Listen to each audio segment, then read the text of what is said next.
Unlike Indiana, Ohio voters can mail in their ballots this November without an excuse, but not everyone says they're going to take advantage of it. Fox 55's Gentile Neal was in Van Wert County today for a look at what voting in Northwest Ohio will look like this year. Gentile. Hunter, on Thursday, I talked to Indiana voters who wish they could vote by mail in November. Today, I talked to an Ohio voter who says he intends to cast his ballot at the polls. Here's why.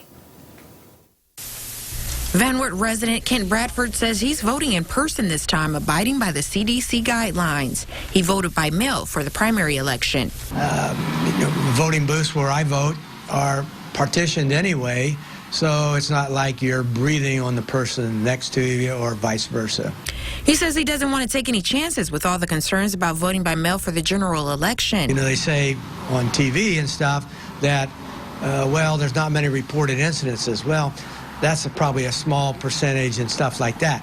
I'm a little hesitant. I think I'm old school, and I believe that people should go out and exercise the right to vote. Don't get me wrong on that. But I guess you've got to make a little effort in this whole thing.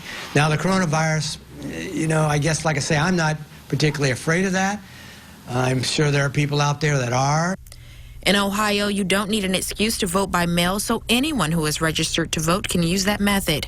There's a drop box near the entrance of the Van Wert County Elections location if you don't want to drop it in a regular mailbox. That's for anybody's convenience to either drop off an absentee vote by mail application or to drop off their ballot once they receive it.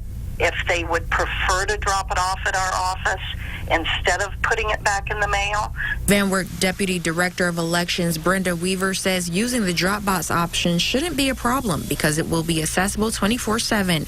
However, the one thing that may stick out to voters is the number of absentee ballots coming through the mail.